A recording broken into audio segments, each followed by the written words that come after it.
नमस्कार दोस्तों, मैं अभिषेक मौर्य आप सभी का हार्दिक स्वागत और अभिनंदन करता हूं आपके अपने चैनल अभी की पाठशाला पर। तो कैसे हैं दोस्तों? आई होप एकदम मस्त होंगे और अपनी तैयारी भी कर रहे होंगे। दोस्तों, आज हम पढ़ने वाले हैं प्राचीन इतिहास से रिलेटेड क्वेश्चंस को। प्राचीन इतिहास से रिलेटेड क्वेश्चंस जो भी रेलवे के एग्जाम्स हुए हैं, चाहे वो ग्रुप डी का हो, एनटीपीसी का हो, और भी जितने भी सारे एग्जाम्स हुए हैं उनमें जो पूछे गए क्वेश्चंस हैं उन सभी प्रश्नों की हम यहाँ पर चर्चा करने वाले हैं। तो फटाफट से जुड़ जाइए, क्लास को दोस्तों तक शेयर कर दीजिए और वीडियो को लाइक कर दीजिए। चैनल पर अगर आप नए हैं तो चैनल को सब्सक्राइब कर दीजिए। ये क्वेश्चंस जो हम कराने वाले हैं वो स्पेशली रेलवे के लिए हैं। तो ऐसा ये नहीं है कि ये क्वेश्चंस बाकी एग्जाम्स में नहीं पूछे जाते हैं। हम सॉल्व कर रहे हैं रेलवे के प्रैक्टिस सेट को, इसीलिए इसमें जो दिया गया है वो रेलवे से रिलेटेड दिया गया है। ठीक है, तो अगर आप किसी भी एग्जाम्स की तैयारी करते हैं तो आप फटाफट से इस सेशन को शेयर कर दीजिए। क्लियर है? तो शुरू करते हैं आज के प्रश्नों की श्रृंखला को। और आज आज का जो पहला क्वेश्चन है वो आपके सामने है। आज का पहला क्वेश्चन है, सिंधु घाटी सभ्यता का निम्न में से कौन सा स्थल पंजाब भारत में स्थित है? बताइए, पंजाब का जो हिस्सा हिस्सा भारत में है उसमें से कौन सा इसमें सिंधु घाटी सभ्यता का स्थल है? बनावली, बालू, कोट दीजी या फिर रोपड़? बताइए कौन सा हो जाएगा।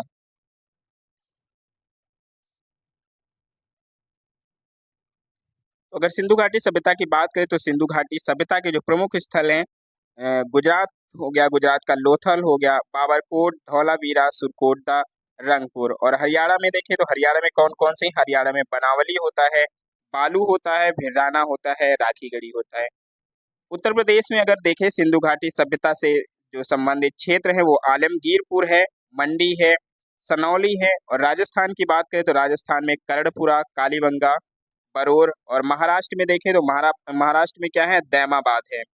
और पाकिस्तान से अगर देखा जाए तो पाकिस्तान में सिंधु घाटी सभ्यता से जो रिलेटेड है वो कोट दीजी है, चनहुदड़ो है, हड़प्पा है, बालाकोट है, लरकाना है, मेहरगढ़ है। ठीक है, और सुतकांगे डोर है। तो ये स्थल सारे पाकिस्तान के हैं। यहाँ पर पूछा गया है पंजाब का, तो पंजाब का यहाँ पर कौन सा है? वो है रोपड़। ठीक है, तो ऑप्शन नंबर डी इसका एकदम राइट आंसर हो जाएगा। क्लियर है? बढ़ते हैं अगले क्वेश्चन पे। अगला क्वेश्चन है, सिंधु घाटी काल में शिल्प उत्पादन के लिए सीपियां कहाँ से प्राप्त की जाती थी? बताइए, सीपियां कहाँ से मिलती थी सिंधु घाटी काल में शिल्प उत्पादन के लिए? सोरथुघई में, रोपड़ से, जयपुर से, नागेश्वर से? बताइए कहाँ से मिलती थी सीपियां?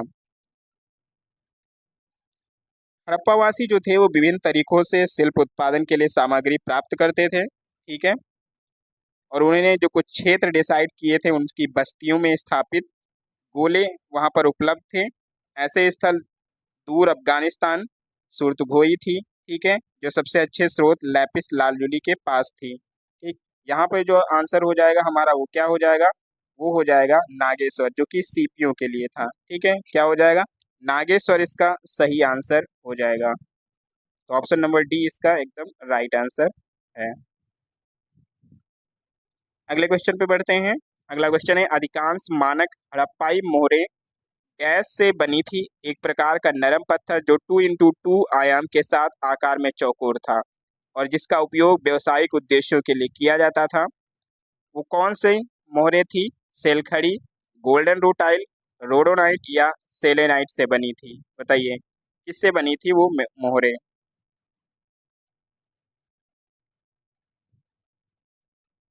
हड़प्पा की कुछ और मोहरों की बात करें तो वो टेराकोटा, सोना, सुलेमानी पत्थर, चट, हाथी दांत और फाइनेस से भी बनी हुई थी। ठीक है, मोहर के उपयोग क्या होते थे? तो कुछ मोहरों को ताबीज के रूप में भी ले लिया जाता था, शायद एक प्रकार का पहचान पत्र के रूप में। ठीक है, और कुछ मोहरों पर गणितीय छवियां भी थी। यहाँ पर अगर हम बात करें तो यहाँ पर जो अधिकांश मानक हड़प्पाई मोहरें थी वो सेलखड़ी पत्थर से बनी हुई थी। कौन से पत्थर से? सेलखड़ी पत्थर से बनी हुई थी। ऑप्शन नंबर ए इसका एकदम राइट आंसर हो जाएगा। बढ़ते हैं अगले क्वेश्चन पे। अगला क्वेश्चन है, निम्नलिखित में से किस स्थान पर नटराज एक पाषाण पुरुष नृत्य करने वाली आकृति की खोज की गई? नटराज की मूर्ति कहाँ पर मिली थी? हड़प्पा में, लोथल में, रंगपुर में या फिर मोहनजोदड़ो में? कहाँ पर मिली थी नटराज की मूर्ति?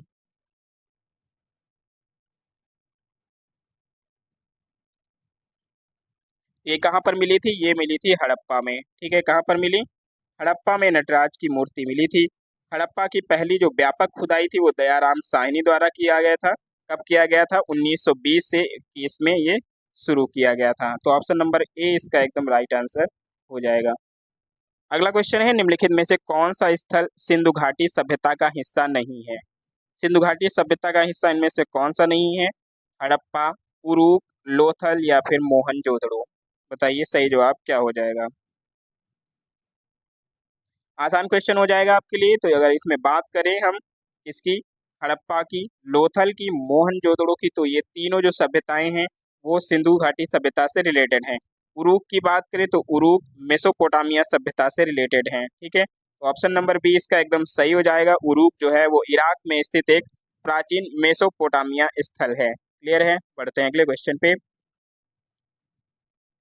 अगला क्वेश्चन है, निम्नलिखित में से कौन सा हड़प्पा स्थल शिल्प उत्पादन से जुड़ा नहीं है?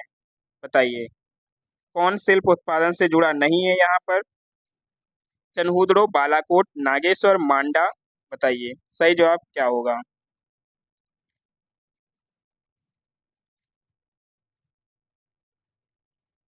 तो यहाँ बात करें जो शिल्प उत्पादन से नहीं जुड़ा है वो कौन सा है?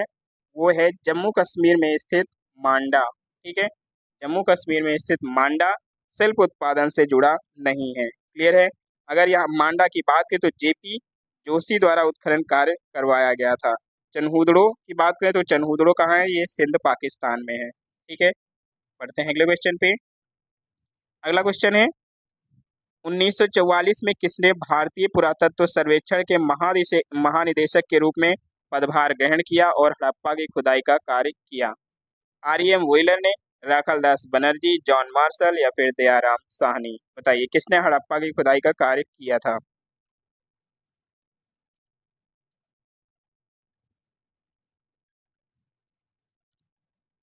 यहाँ पर बात करें आर.ई.एम. व्हीलर की, तो जो आर.ई.एम. व्हीलर थे यहाँ पर उनको महानिदेशक बनाया गया था। ठीक है, इसका महानिदेशक भारतीय पुरातत्व प्रशिक्षण का। ठीक है, भारतीय पुरातत्व सर्वेक्षण का इनको महानिदेशक बनाया गया था। क्लियर है? किस दौरान? 1902 से लेकर 1928 तक। कब से कब तक? 1902 से लेकर 1928 तक इनको महानिदेशक बनाया गया था भारतीय पुरातत्व सर्वेक्षण का। क्लियर है? तो ऑप्शन नंबर ए इसका एकदम राइट आंसर हो जाएगा। निम्नलिखित में से कौन सा जानवर हड़प्पा सभ्यता की मोहरों पर अक्सर देखा जाता था? कौन सा जानवर हड़प्पा सभ्यता की मोहरों पर देखा जाता था? लोमड़ी, हिरन, सांड या फिर शेर। बताइए सही जवाब क्या हो जाएगा।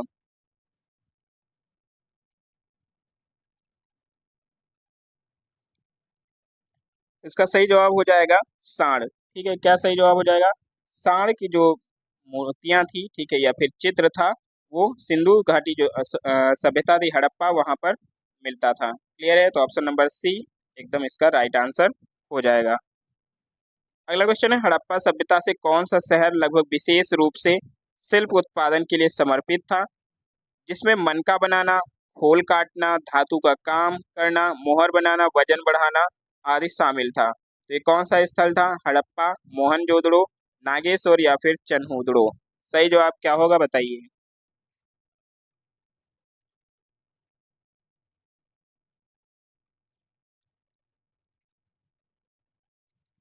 इसकी अगर खोज की बात करें तो इसकी खोज की गई थी 1931 में एनजी मजूमदार द्वारा। इसकी द्वारा एनजी मजूमदार द्वारा इसकी खोज की गई थी।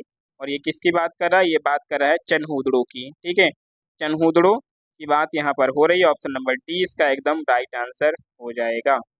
पढ़ते हैं अगले क्वेश्चन पे। अगला क्वेश्चन है, निम्नलिखित में मानव गतिविधियों और सभ्यता के प्रागैतिहासिक काल का सही कालानुक्रम कौन सा है? बताइए कौन सा मानव गतिविधियों और सभ्यता का सही कालाक्रमण क्रम है? बताइए। नवपाषाण काल, मध्य पाषाण काल, पुरापाषाण काल। पुरापाषाण काल, मध्य पाषाण काल या फिर नवपाषाण काल। मध्य पाषाण काल, नवपाषाण काल या पुरापाषाण काल। धातु युग, मध्य पाषाण काल, पुरापाषाण काल। बताइए। तो आसान क्वेश्चन हो जाएगा अरेंज करने के लिए, सभी लोग आराम से कर सकते हैं इसको। सबसे पहले क्या आया? सबसे पहले आया पूरा पाषाण काल। ठीक है, क्या आया? पूरा पाषाण काल आया। फिर मध्य पाषाण काल आया, फिर नव पाषाण काल आया। यानी ऑप्शन नंबर बी इसका एकदम राइट आंसर हो जाएगा। ठीक है, टिक कर लीजिए फटाफट, ऑप्शन नंबर बी इसका एकदम राइट आंसर है। अगला क्वेश्चन है, जर्मन और इतालवी पुरातत्वविदों की एक टीम ने मोहनजोदड़ो में सतह की खोज किस वर्ष शुरू की थी? बताइए। जर्मन और इतालवी जो पुरातत्वविद थे उन्होंने मोहनजोदड़ो में सतह की खोज कब शुरू की? 1970 में, 1990 में, 1980 में या फिर 1955 में? कब शुरू किया गया था बताइए। मोहनजोदड़ो को मृतकों का टीला भी कहा जाता है। 1922 में आर डी बनर्जी द्वारा इनकी खुदाई की गई थी। आर डी बनर्जी मतलब राखलदास बनर्जी।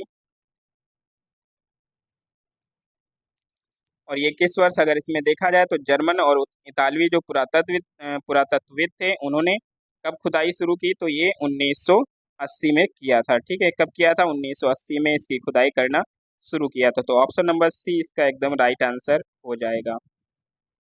अगला क्वेश्चन है, हड़प्पा सभ्यता में मोतियों को बनाने के लिए किस सामग्री का उपयोग किया जाता था?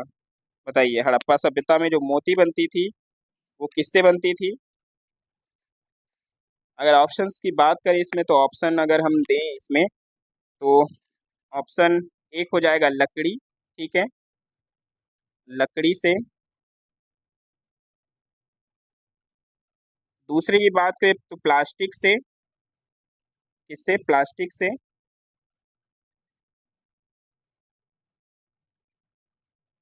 प्लास्टिक की बात करें तो और किससे? चूना पत्थर लिख लीजिए एक ऑप्शन, चूना पत्थर। चूना पत्थर हो जाएगा। और एक ऑप्शन लिख लीजिए क्या? कॉरेलियन पत्थर से। ठीक है, क्या हो जाएगा? कॉरेलियन पत्थर। कॉरेलियन पत्थर। इस पे स्क्रीन पे लिखते थोड़ा कम बन पाता है। ठीक है, तो आप थोड़ा सा एडजस्ट कर लीजिए इसको। कॉरेलियन पत्थर। सही जवाब क्या होगा बताइए। तो इसके सही जवाब की बात करें तो ये हो जाएगा कॉरेलियन पत्थर। ठीक है, क्या हो जाएगा? कॉरेलियन पत्थर इसका सही जवाब हो जाएगा। यानी कि ऑप्शन नंबर जो 4 है, यानी कि ऑप्शन नंबर डी जो है वो इसका सही जवाब हो जाएगा। बढ़ते हैं अगले क्वेश्चन पे। अगला क्वेश्चन है, सुरकोटदा का पुरातात्विक स्थल किस राज्य में स्थित है? बताइए। सुरकोटदा का जो पुरातत्व स्थल है वो किस राज्य में मिलेगा आपको? पंजाब में, गुजरात में, राजस्थान में या फिर बिहार में?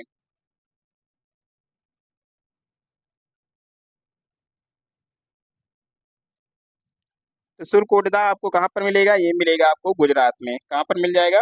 गुजरात में ये मिल जाएगा। तो ऑप्शन नंबर देखिए, अगर बी इसका राइट आंसर हो जाएगा। ऑप्शन नंबर बी इसका एकदम राइट आंसर है। बढ़ते हैं अगले क्वेश्चन पे। अगला क्वेश्चन है, वर्ष 1920-21 के आसपास खुदाई के दौरान हड़प्पा शहर किस नदी पर खोजा गया? बताइए। हड़प्पा जो शहर है वो किस नदी पर है? रावी, ब्यास, झेलम या फिर चिनाब नदी पर? किस नदी पर है हड़प्पा सभ्यता?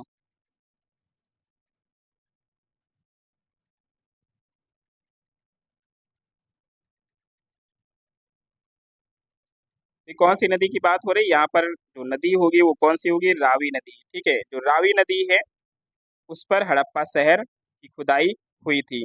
ये सिंधु नदी के बाएं किनारे की एक सहायक नदी है। कौन? रावी नदी। ठीक है, तो ऑप्शन नंबर ए इसका एकदम राइट आंसर हो जाएगा। अगला क्वेश्चन है, मोहनजोदड़ो में पाया गया विशाल स्नानागार एक बड़ा था। त्रिकोणीय टैंक था, वृत्ताकार टैंक था, बेलनाकार टैंक था या फिर आयताकार टैंक था? बताइए। स्नानागार जो था वो किस शेप में था?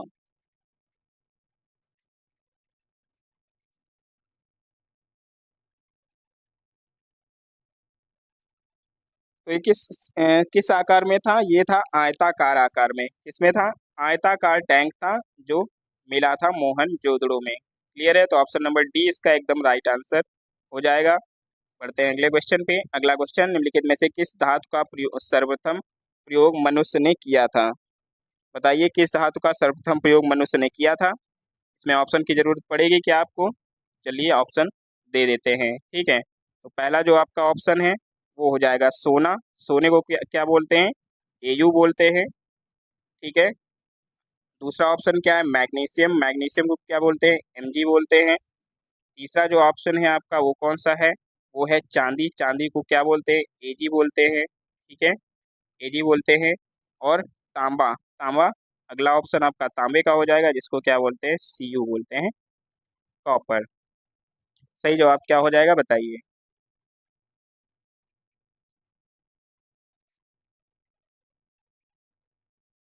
तो ऐसा माना जाता है कि जो सुमेरियन और चाल्डियन मेसोपोटामिया तांबे का व्यापक उपयोग करने वाले लोग थे। ठीक है, और फिर उनके ज्ञान को प्राचीन जो मिस्रवासी से थे उनको परिचित कराया गया। तो सिंधु घाटी सभ्यता में यहाँ अगर हम बात करें तो सबसे पहली जो धातु थी जिसका मनुष्य ने प्रयोग किया वो कौन सी थी? वो तांबा ही थी। ठीक है, कौन थी? कॉपर धातु थी जिसका मनुष्य ने सबसे पहले उपयोग किया था। तो ऑप्शन नंबर डी इसका एकदम राइट आंसर हो जाएगा।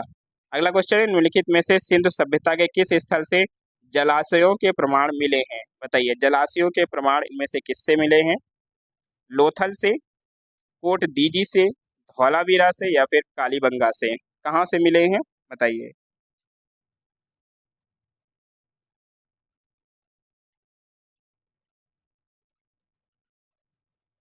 तो ये मिले हैं आपको धौलावीरा से। कहाँ से मिले हैं? धौलावीरा से जलाशयों के प्रमाण मिले हैं। तो ऑप्शन नंबर सी इसका एकदम राइट आंसर हो जाएगा। धौलावीरा है कहाँ पर? तो धौलावीरा गुजरात में है। ठीक है, कहाँ पर है?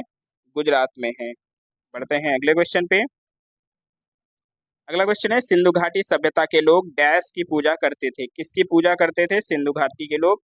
हनुमान जी की, काली जी की, अयप्पा की, या फिर पशुपति की? किसकी पूजा करते थे?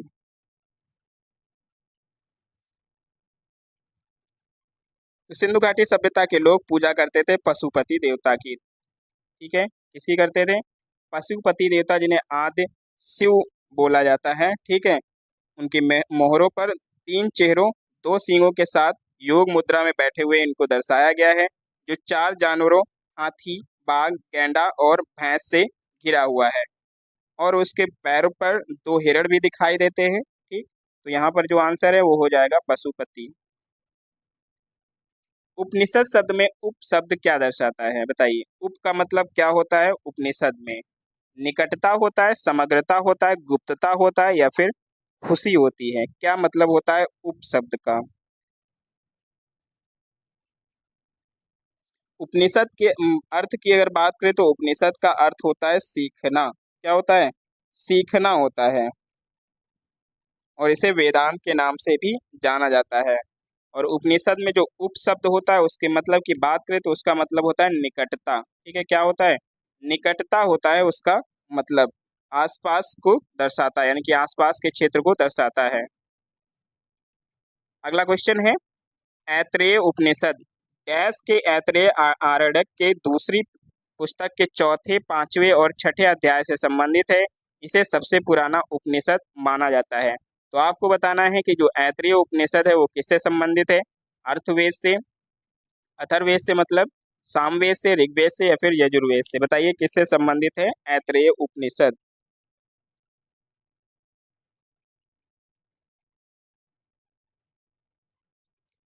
तो ऐत्रेय उपनिषद संबंधित है किससे? ऋग्वेद से। किससे संबंधित है ये संबंधित है ऋग्वेद से।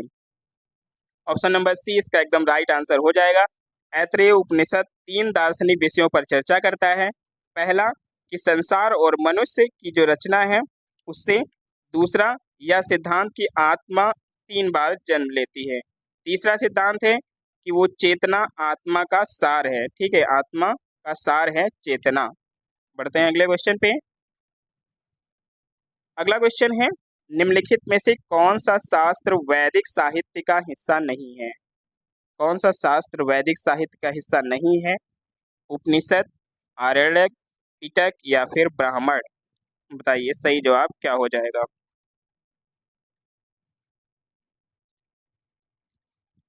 तो यहाँ पर अगर बात करें उपनिषद की, ठीक है, उपनिषद हो गया, आरण्यक हो गया, ब्राह्मण हो गया, ये तीनों वैदिक शास्त्र का हिस्सा हैं। लेकिन जो पिटक है, पिटक वैदिक शास्त्र का हिस्सा नहीं है। ठीक है, पिटक की बात करें तो ये वैदिक शास्त्र का हिस्सा नहीं है, ये बौद्ध परंपरा से रिलेटेड है। क्लियर है? बढ़ते हैं अगले क्वेश्चन पे।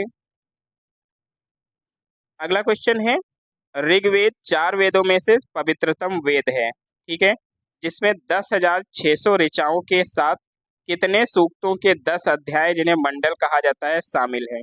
बताइए, ऋग्वेद में कितनी सूक्तियां होती हैं? 1028, 1128, 1210 या फिर 1230? बताइए कितने सूक्त होते हैं? ऋग्वेद की बात करें तो यह सबसे पुराने हिंदू धर्म ग्रंथ के रूप में जाना जाता है, जिसमें भजन शामिल हैं, ठीक है। और सबसे अधिक अगर इसमें नदी की उल्लेख की बात करें तो वो है सिंधु नदी, जिसे इंडस रिवर भी कहते हैं। और सबसे अधिक अगर वर्णित देवता की बात करें तो वो इंद्र हैं, ठीक है। इस वेद में ऋचाओं की संख्या सर्वाधिक है। और इसमें बात करें सूक्त की तो कितने सूक्त हैं? 1028, ठीक है। ऑप्शन नंबर ए इसका एकदम राइट आंसर हो जाएगा। बढ़ते हैं अगले क्वेश्चन पे। अगला क्वेश्चन है, हिंदू धर्म में डैश देव को पौधों के स्वामी, रोग के उपचारक और धन के दाता माना जाता है? बताइए किसको पौधों के स्वामी और रोग के उपचारक, धन के देवता माना जाता है? उषा को, यम को, सोम को या फिर वारुणी को? बताइए किसको माना जाता है?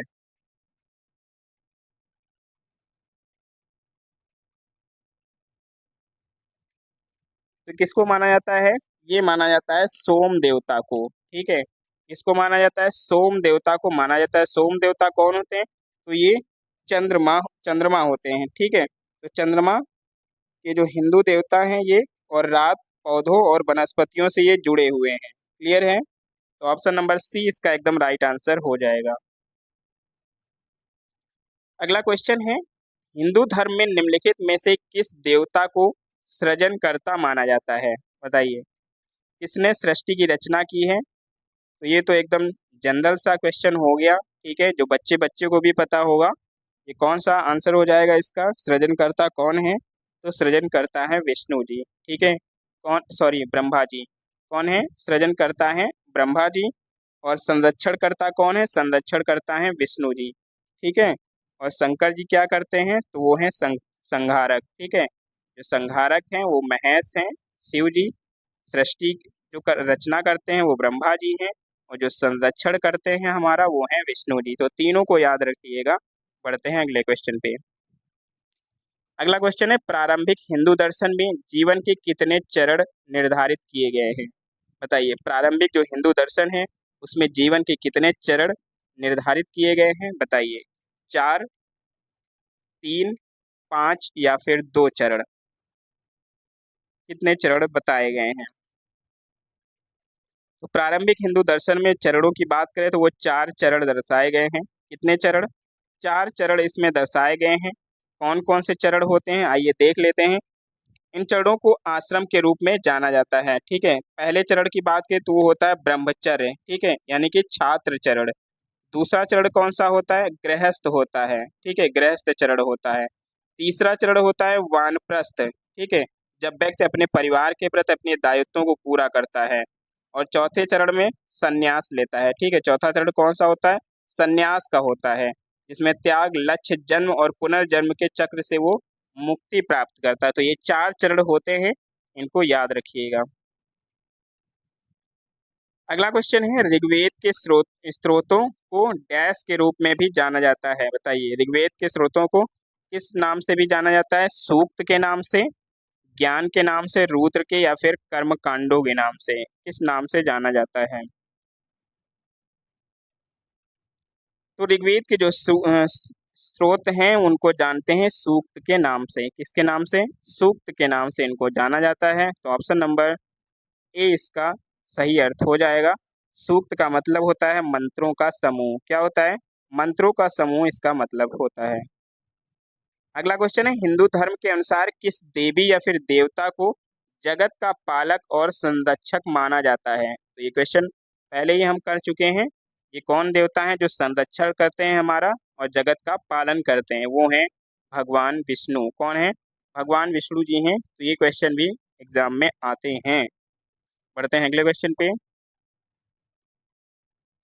अगला क्वेश्चन है, निम्न में से किस वेद को गीतों की पुस्तक, मंत्रों का वेद या यहाँ तक कि गीतों का योग भी बोला जाता है? बताइए, सामवेद को, सामवेद को, यजुर्वेद को, अथर्ववेद को या फिर ऋग्वेद को? किसे बोला जाता है गीतों की पुस्तक?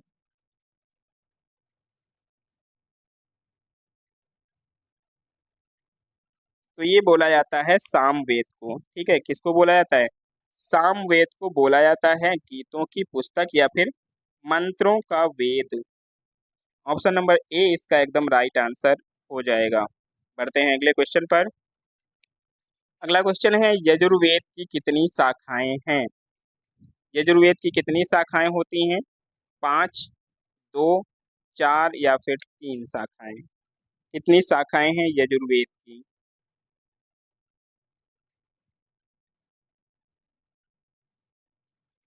तो यजुर्वेद की देखें तो मुख्य दो शाखाएं होती हैं। कितनी शाखाएं? मुख्य रूप से दो शाखाएं होती हैं यजुर्वेद की। ठीक है, कौन सी? तो बात करें यहाँ पर, पहली जो होती है काला या गहरा, जिसको कृष्ण यजुर्वेद बोलते हैं। ठीक है, क्या बोलते हैं? कृष्ण यजुर्वेद। और दूसरे को बोलते हैं शुक्ल यजुर्वेद। तो दो यहाँ पर होती हैं शाखाएं, एक कृष्ण यजुर्वेद और एक शुक्ल यजुर्वेद। तो दोनों याद रखिएगा।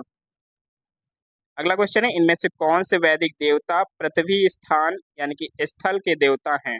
बताइए, कौन स्थल के देवता हैं?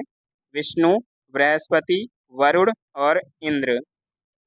किसे पृथ्वी के देवता बोला गया है, स्थल का देवता बोला गया है? वैदिक देवताओं को भी अगर देखा जाए तो तीन श्रेणियों में वर्गीकृत किया गया था। पहले होते थे स्थलीय देवता, ठीक है, और दूसरे होते थे एरियल देवता यानी कि जो अंतरिक्ष के थे, और तीसरे होते थे आकाशीय देवता। ठीक है, तो तीन प्रकार के देवता होते थे। तो यहाँ पर अगर स्थल के देवता की बात करें तो वो हो जाएंगे बृहस्पति। कौन हो जाएगा? बृहस्पति को स्थल का देवता बोला गया है। ठीक है, तो ऑप्शन नंबर बी इसका एकदम राइट आंसर हो जाएगा। पढ़ते हैं अगले क्वेश्चन पे। अगला क्वेश्चन है प्राचीन भारतीय महाकाव्य डैश को अब तक ज्ञात सबसे लंबे महाकाव्य के रूप में जाना जाता है और इसे अब तक लिखे गए सबसे लंबे महाकाव्य के रूप में वर्णित भी किया जाता है। तो ये कौन सा है? रामायण है, महाभारत है या फिर बुद्ध चरित है या भगवत गीता है? तो सही जवाब क्या हो जाएगा? सही जवाब हो जाएगा महाभारत। ठीक है, क्या हो जाएगा? महाभारत हो जाएगा। महाभारत की रचना की बात करें तो ऋषि वेद व्यास ने इसकी रचना की थी। क्लियर है? और ये सबसे पुराना महाकाव्य भी बोला जाता है।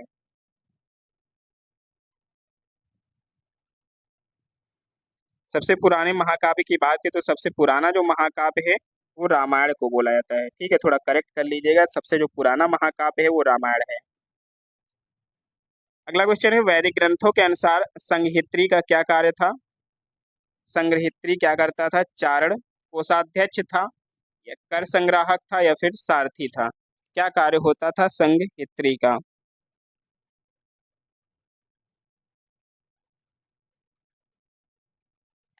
तो वैदिक ग्रंथों के अनुसार संघित्री का जो काम था वो था कोषाध्यक्ष या फिर खजांची। क्या था वो? कोषाध्यक्ष या फिर खजांची जिसे बोला जाता था, उसी को वैदिक ग्रंथों में संघित्री बोलते थे। ठीक है, बढ़ते हैं अगले क्वेश्चन पे। और अगला क्वेश्चन है वेंकटेश्वर, जिन्हें वेंकट चलपति श्रीनिवास और बालाजी के नाम से भी जाना जाता है, हिंदू भगवान डैश का एक रूप है। किसके रूप है वेंकटेश्वर जी? विष्णु, हनुमान जी, शिव, ब्रह्मा? किसके रूप हैं बताइए? तो अगर बात करें हम हिंदू भगवान में अगर, तो विष्णु जी के 10 अवतार माने जाते हैं। कितने अवतार? 10 अवतार माने जाते हैं। पहला अवतार मछली का, दूसरा कूर्म का यानी कछुआ का, तीसरा वराह का यानी कि सुअर का, चौथा नरसिंह का, ठीक है, और पांचवा वामन अवतार होता है, छठा परशुराम का अवतार होता है, सातवां भगवान राम का अवतार होता है, आठवां भगवान कृष्ण का होता है, और नवा बुद्ध का अवतार होता है। 10वें अवतार की बात करें तो वो नाम होता है कल्कि का। ठीक है, कल्कि का अवतार 10वां होता है। ये भी आपके एग्जाम्स में पूछा जाता है विष्णु के अवतारों के बारे में। ठीक है, और जो वेंकटेश्वर है, वेंकटेश्वर किस भगवान के रूप को जाना जाता है? तो वो भगवान विष्णु जी के ही रूप को जाना जाता है वेंकटेश्वर के नाम से। क्लियर है? बढ़ते हैं अगले क्वेश्चन पे। अगला क्वेश्चन है, हिंदू धर्म पुरुषार्थ जीवन के लक्ष्य के माध्यम से जीवन में पूर्ण भागीदारी को प्रोत्साहित करता है। निम्न में से कौन एक पुरुषार्थ नहीं है? इसमें से कौन सा पुरुषार्थ नहीं है? मोक्ष, सत्व, काम और अर्थ। कौन पुरुषार्थ नहीं है?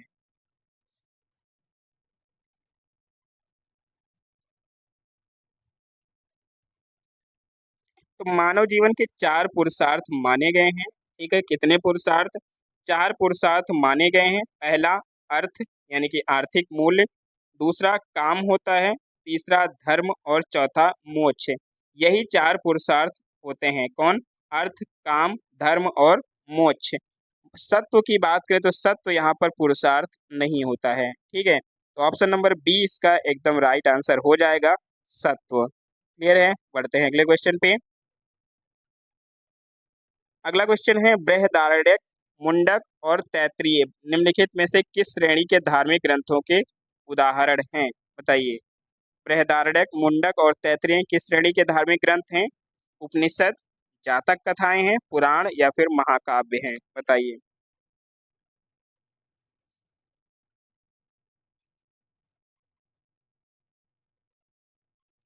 तो ये क्या है?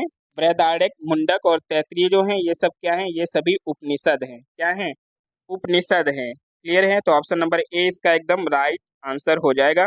108 उपनिषद होते हैं जो चार वेदों के अनुसार विभाजित हैं। ठीक है, ऋग्वेद की अगर उपनिषदों की बात करें तो ऐतरेय उपनिषद, कौशितक उपनिषद हो जाता है। सामवेद की अगर बात करें तो सामवेद में कौन सा आता है? एक छांदोग्य उपनिषद आता है और एक केन उपनिषद आता है। यजुर्वेद की बात करें तो यजुर्वेद में तैत्तिरीय आता है और कथा उपनिषद आता है। अथर्ववेद में मुंडको उपनिषद आता है और प्रश्न उपनिषद आता है। ठीक है, तो राइट आंसर यहाँ पर उपनिषद हो जाएगा। उपनिषदों को वेदों का अंत भी माना जाता है। ठीक है, वेदांत यानी कहा जाता है इनको। अगला क्वेश्चन है, पुरातत्वविद ने में बीबी लाल ने मेरठ जिले में स्थित हस्तिनापुर कब खुदाई किया था? हस्तिनापुर की खुदाई है वो कब हुई थी? 1957-58, 1949-50, 1962-63 या फिर 1951-52 में? कब खुदाई हुई थी हस्तिनापुर की?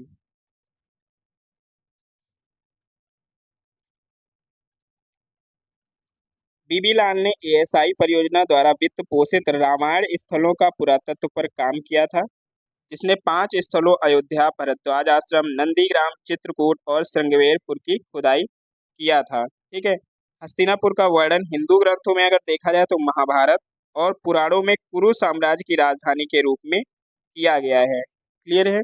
धृतराष्ट्र हिंदू महाकाव्य भारत में कुरु साम्राज्य के राजा हुआ करते थे और ये गंगा नदी के तट पर स्थित है। यहाँ पर बात करें इसकी खुदाई की तो ये हुई थी 1951-52 में। ठीक है, कब हुई थी? 1951-52 में ये खुदाई हुई थी। ऑप्शन नंबर डी इसका एकदम राइट आंसर हो जाएगा। अगले क्वेश्चन पे चलते हैं। अगला क्वेश्चन है, यजुर्वेद का उपवेद धनुर्वेद है या किससे संबंधित है? बताइए, धनुर्वेद किससे संबंधित है? युद्ध की कला से संबंधित है, वास्तुकला से संबंधित है, कला और संगीत से संबंधित है या फिर औषधि से संबंधित है? इससे संबंधित है आपका धनुर्वेद। तो धनुर्वेद की बात करें तो ये किससे संबंधित है? ये संबंधित है युद्ध की कला से। ठीक है, किससे संबंधित है? युद्ध की कला से ये संबंधित है। ऑप्शन नंबर ए इसका एकदम राइट आंसर हो जाएगा। अगला क्वेश्चन क्या है? अगला क्वेश्चन है, भारत में वैदिक काल अवधि क्या है? बताइए। वैदिक काल की अवधि भारत के संदर्भ में कौन सी है? सही जवाब क्या होगा बताइए। 1500 से 500 बीसी, 336 से 303 बीसी, 3000 से लेकर 2600 बीसी, 550 से लेकर 323 बीसी। कब तक का माना गया है वैदिक काल?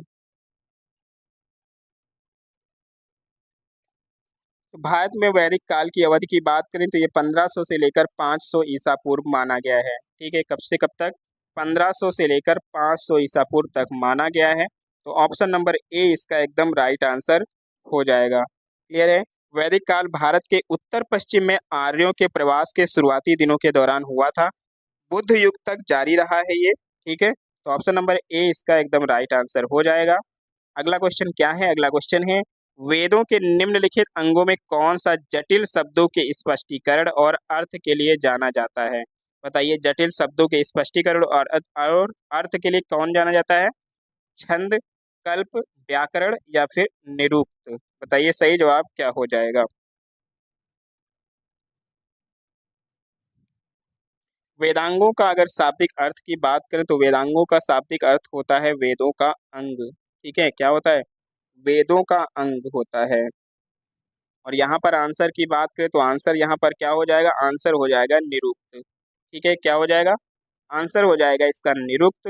निरुक्त का जो है, जो जटिल शब्दों के स्पष्टीकरण और अर्थ के लिए इसका उपयोग किया जाता था। ऑप्शन नंबर डी इसका एकदम राइट आंसर हो जाएगा। अगला क्वेश्चन है, भारत के राज्य प्रतीक में एक उद्धरण है। ठीक है, एक मिनट, 40 नंबर क्वेश्चन शायद मिस हो गया है, तो कोई बात नहीं। भारत के राज्य प्रतीक में एक उद्धरण है सत्यमेव जयते, जो देवनागरी लिपि में अंकित है। या उद्धरण कहाँ से लिया गया? मुंडक उपनिषद, कथा उपनिषद, मंत्रिका उपनिषद या फिर अध्यात्म उपनिषद? कहाँ से लिया गया है बताइए?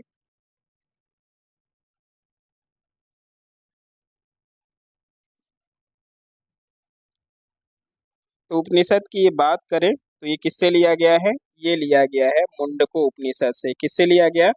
मुंडको उपनिषद से लिया गया है, जो अथर्ववेद में होता है। ठीक है, तो ऑप्शन नंबर ए इसका एकदम राइट आंसर हो जाएगा। मुंडको उपनिषद किससे संबंधित है? तो ये अथर्ववेद से रिलेटेड है। अगला क्वेश्चन है, महाभारत के अनुसार भीम और हिडिंबा का पौत्र कौन था? बताइए, भीम और हिडिंबा का पौत्र कौन था? बर्बरीक, परीक्षित, इरावन, बभ्रुवाहन? बताइए कौन था इसमें भीम और हिडिंबा का पुत्र?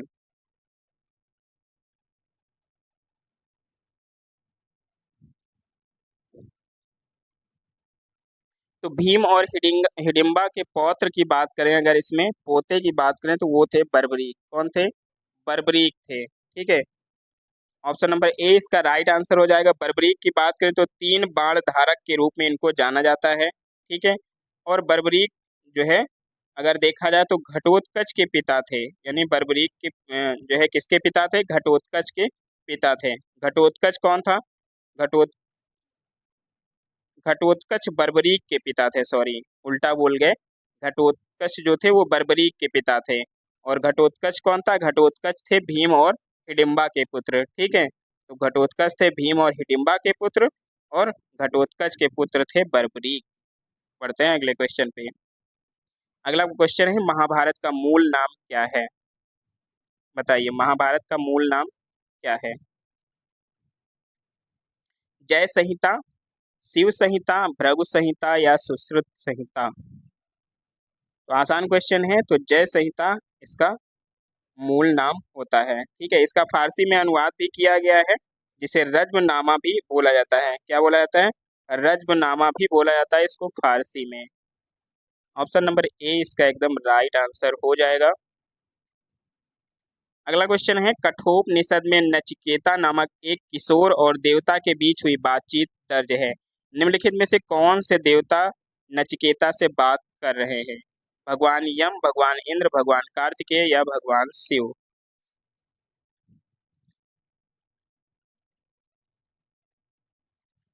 तो नचिकेता जो कि एक छोटे लड़के थे, ठीक है, इनकी कहानी बताई गई है इसमें, जो मृत्यु के देवता यम से मिलते हैं, और इनकी जो बातचीत है उनको इसमें दर्शाया गया है।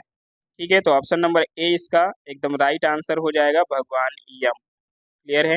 भगवान यम और नचिकेता की बातचीत को कठोपनिषद में दर्शाया गया है। अगले क्वेश्चन की तरफ बढ़ते हैं। अगला क्वेश्चन है, महाभारत के उस चरित्र का नाम आपको बताना है जिसे महाभारत का युद्ध को देखने के लिए दैवीय दृष्टि का आशीर्वाद प्राप्त था, और वह दृश्य देखकर दृष्टिहीन राजा धृतराष्ट्र को युद्ध के घटनाक्रम वृत्तांत सुनाता था। बताइए, बहुत देखा है आप लोगों ने महाभारत, अब आंसर करिए। विदुर, दुशाला, संजय या फिर बलराम? आसान क्वेश्चन है वैसे, सभी लोग कर ले जाएंगे इसको। तो ये कौन था? ये थे संजय। कौन थे? संजय थे ये। संजय की बात करें तो संजय युद्ध के मैदान में मौजूद नहीं थे, लेकिन वेद व्यास द्वारा उन्हें दिव्य दृष्टि प्रदान की गई थी, ताकि अंधे जो धृतराष्ट्र और गांधारी थे वो जान सके कि युद्ध में क्या हो रहा है। क्लियर है? तो ऑप्शन नंबर सी इसका राइट आंसर हो जाएगा। अगले क्वेश्चन पे चलते हैं। अगला क्वेश्चन है, जैन धर्म में जैन शब्द संस्कृत शब्द जिन से लिया गया है, जिसका अर्थ क्या होता है, अर्थात जिसने सभी मानवीय भाववेशों पर विजय प्राप्त कर ली है। तो बताइए जिन का अर्थ क्या होता है? विजेता, अमर, फुर्ती या फिर खरापन? क्या होता है जिन का अर्थ? जैन धर्म के 5 महाव्रत होते हैं, आप सभी को पता होंगे। कौन कौन से? एक अहिंसा होता है, एक सत्य होता है, एक अस्तेय होता है, एक अपरिग्रह होता है और पांचवा ब्रह्मचर्य होता है। तो ये 5 जो महाव्रत हैं वो भी कभी कभी एग्जाम में पूछ लेता है। और जिन का अर्थ क्या होता है? तो जिन का अर्थ होता है विजेता। ठीक है, क्या अर्थ होता है? विजेता इसका अर्थ होता है। अगले क्वेश्चन पे चलते हैं। अगला क्वेश्चन है, जैन धर्म से संबंधित जल मंदिर का निर्माण किसने करवाया था? बताइए, जैन धर्म से संबंधित जल मंदिर का निर्माण किसने करवाया था? सम्राट अशोक ने, ऋषभ देव ने, राजा नंदीवर्धन ने या फिर पार्श्वनाथ ने? किसने करवाया जल मंदिर का निर्माण? जल मंदिर की बात करें तो ये कहाँ पर है? ये बिहार में पावापुरी में स्थित है। ठीक है, कहाँ पर स्थित है? पावापुरी में स्थित है। और इसको अप्पापुरी के नाम से भी जाना जाता है, जिसका अर्थ होता है बिना पाप का शहर। ठीक है, और ये किसने बनवाया था? ये बनवाया था राजा नंदीवर्धन ने। ठीक है, किसने बनवाया? राजा नंदीवर्धन ने। ऑप्शन सी इसका एकदम राइट आंसर हो जाएगा। अगला क्वेश्चन है, दिगंबर संप्रदाय इनमें से किस धर्म से संबंधित है? जो दिगंबर संप्रदाय है जिसके बारे में जानते हैं आप लोग, बौद्ध धर्म से रिलेटेड है, इस्लाम धर्म से, जैन धर्म से या फिर सिख धर्म से रिलेटेड है दिगंबर संप्रदाय? तो ये किस धर्म से रिलेटेड है? ये रिलेटेड है जैन धर्म से। इससे जैन धर्म से रिलेटेड है। जैन धर्म में मुख्यतः देखें अगर तो 2 प्रमुख समुदाय होते हैं, एक दिगंबर होता है और एक श्वेतांबर होता है। दिगंबर कौन होते हैं? दिगंबर संप्रदाय के जो साधु होते हैं पूर्ण नग्नता में विश्वास करते हैं और भद्रबाहु इस संप्रदाय के प्रतिपादक थे। श्वेतांबर की बात करें तो श्वेतांबर लोग जो होते हैं, साधु होते हैं, वो सफेद वस्त्र धारण करते हैं और स्थूल भद्र जो हैं इस संप्रदाय के प्रतिपादक थे। ठीक है, तो ऑप्शन नंबर सी इसका राइट आंसर हो जाएगा। अगले क्वेश्चन की तरफ बढ़ते हैं। अगला क्वेश्चन है, निम्नलिखित में से कौन सा आगम जैन धर्म में अहिंसा का वर्णन करता है? कौन सा आगम जैन धर्म में अहिंसा का वर्णन करता है? स्थानांग सूत्र, सूत्रकांग सूत्र, अंतः कृदासांग सूत्र या फिर समवायांग सूत्र? सही जवाब क्या हो जाएगा बताइए?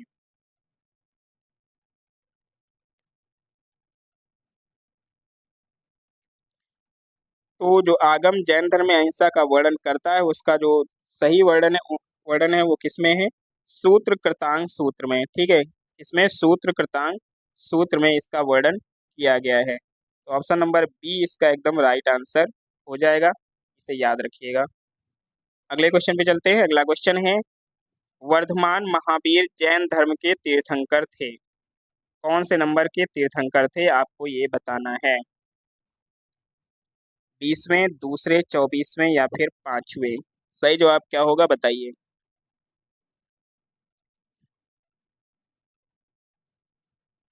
वर्धमान महावीर की अगर हम जन्म की बात करें तो इनका जन्म कहाँ हुआ था? तो जन्म हुआ था कुंडग्राम में।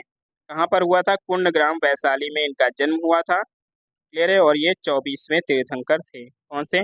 24वें नंबर के ये तीर्थंकर थे। तो ऑप्शन नंबर सी इसका राइट आंसर हो जाएगा। ठीक है, ये थे आज के क्वेश्चंस। क्लास कैसी लगी कमेंट करके ज़रूर बताइएगा। ठीक है, और क्लास को ज़्यादा से ज़्यादा शेयर कर दीजिए। और चैनल अभी अगर चैनल को सब्सक्राइब नहीं किए हैं तो चैनल को सब्सक्राइब भी कर लीजिए। हम मिलेंगे फिर से एक नई क्लास के साथ, तब तक हमें दीजिए इजाज़त। जय हिंद।